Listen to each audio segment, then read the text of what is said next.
Have you ever killed your own family? No? Liar. I know what you did on September 14th, 2006. You kept the runaway, Fred. Hello, ladies and gentlemen, and my Goo Gagas. Guilt.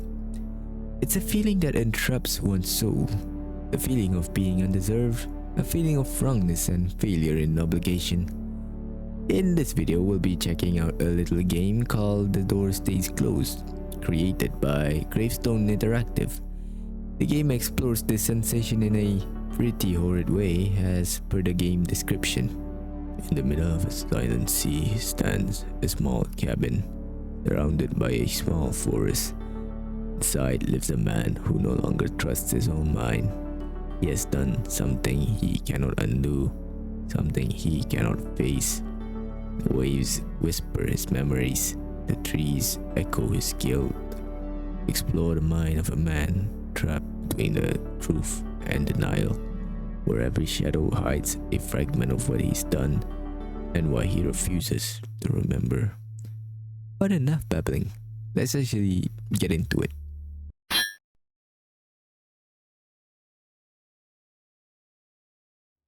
The game begins by introducing us to our subconscious mind. I have done terrible things, but it wasn't my choice. I had to do it.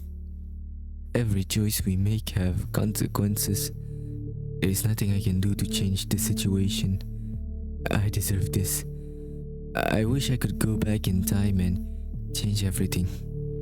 With that happy message, the game gives us a list of chores to do, and for some reason we're already on day 62.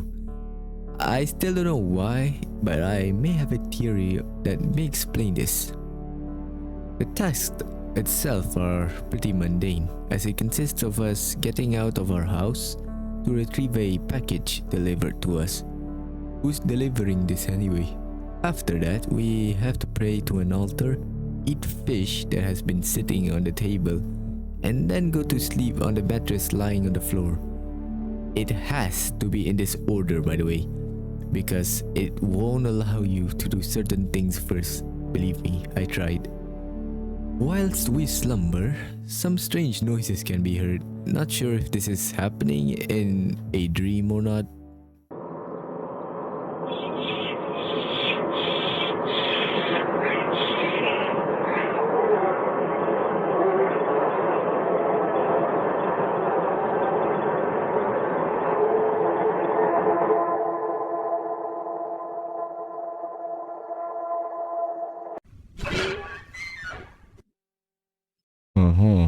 We are then greeted by a pair of eyes in the dark, and apparently sleep paralysis demons do not know how to use proper grammars.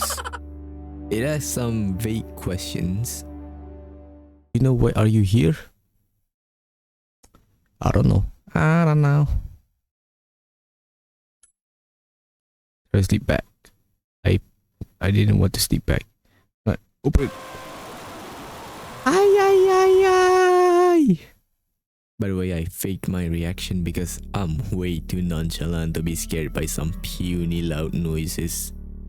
Also, I do not know why the entity has a hand position like it's interviewing me. We move on to the next day. Our package was filled with a load of hopes and dream of a 62-year-old unwedded man. And surprise, surprise, we have no food in the house because our house has literally nothing. So we venture outside to go hopefully catch some fish. However, that resulted in total failure because the fishing rod broke. Womp womp. So now our only option is to go hunt some deer or rabbit. In my playthrough, I didn't manage to find the rabbit because, well, look at this yourself. How are you supposed to find something that tiny, dude? Eventually, we can see a deer poking its head amongst the tree. It stared at me judgingly, so of course I put lead between his eyes. With that successful hunt, we returned and slept on the couch this time. However, our deer meat only lasted us for 5 days because The other half was rotten, unsurprisingly. And we woke up hungry as we resorted to eating our own fingers. Yeah, our protagonist here rather eats himself instead of betting on the rotten meat. Like, dude, it's just gonna give you a hunger effect for only a couple of seconds. Like, man up, bro. Then someone's child apparently called us, giving straight facts about how the mitochondria acts as the powerhouse for the animal cell. Trust me, I speak Babyese. Yo.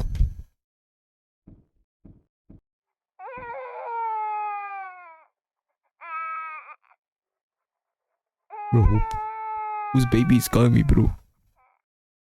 A message also pops up for a split second, which I'll go in depth later.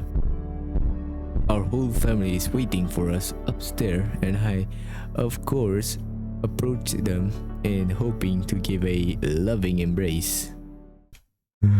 Yo, Amelia! What's up, twin?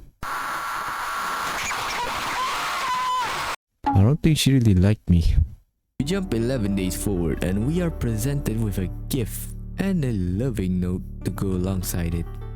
Opening it reveals a music box, which I totally noticed in my first playthrough. Going downstairs, a double action pump shotgun awaits us. Ooh la la. Hey, that's not what I want to do. Well, we can piece together what happened to our character with the given context. Grabbing said shotgun brings us the true ending. Oh, but you thought that was over, huh? Oh, you. There's actually two endings, and it's way happier than what we got. To achieve this ending is actually pretty simple. Just do everything again, but at the last day, instead of picking up the shotgun, we walk out the door. We're greeted with some comforting scene of our world in color. Maybe it was all a bad dream. Or maybe you starved to death. Where are your wife and children? You don't see them in here. Is it heaven? Or is it hell? It doesn't really matter anymore. This place is so peaceful but also so empty. With that, our story is concluded. Wait. What is the story? It's kind of a jumble of mess that seems to have no correlation with one another. Well, good thing you're watching an unemployed dude making YouTube videos, because let me explain it to you. The story begins a long time ago. A family man with a wife, a daughter, and a son. I don't know what this guy is in the family tree. This man, our protagonist, kinda dislikes her wife. For what reason, we may never know, but just pretend that his wife is an op to the O block. He couldn't stand to face his own wife, so he resorted to harming his children, whom was innocent. Went a little too far. The man picked up his hunting shotgun and killed his own kin. His wife discovers what remains and, well, can't leave any witnesses. Slowly, he stuffed all their bodies in the bag and dumped them by the ocean. Such loud shotgun and screams of his wife, police soon trail. So he resorted to hiding in the shed located in the woods. Spent the days with a pang of guilt tearing him apart. Food was not a problem at first. He had his boat and fishing rod. However, soon that won't last. The days felt longer due to his starvation. Nothing can fill him, not with the guilt occupied inside his body. His family and their voices echoes in his head in the lonely shed. Seeking for redemption, although in a wrong way, he decides to leave his mortal body behind to his own accords. However, maybe if he could have stayed alive a little longer, maybe God will have shown mercy to him. letting a troubled man rest in peace. As for now, this was a relatively short experience to play through, and if I were to be honest, the story hits, but didn't hit hard enough. I'm not sure if the developer would watch this, but I see that they're developing a new game which looks interesting. So my critique would be to please, and I mean please, lay off the loud ear-piercing jump scare. It isn't as scary nor effective as you may think. The atmosphere in the forest creeped me out a little bit. I felt like I was watched, which is great. The story is good as well. I know it's a short experience, but I would have loved to see more of the lore, only so that I have more to talk about in this video. So yeah, let me know if you have any other games for me to check out in the comments.